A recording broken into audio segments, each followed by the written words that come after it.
Good morning, my name's William Knepper. I'm service manager here.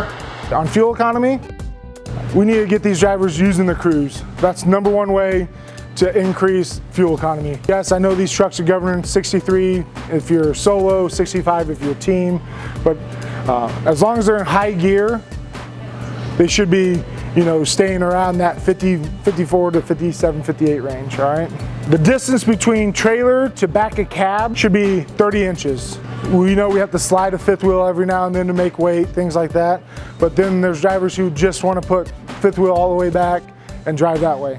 They're increasing, lag, everything like that. In return, you will have lower fuel economy. Also, to increase fuel economy, they need to check the tire pressures. Tire pressure is also key.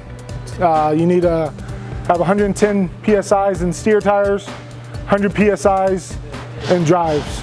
I mean, if you're off 5 pounds, that can influence by, that's gallons of fuel throughout the week.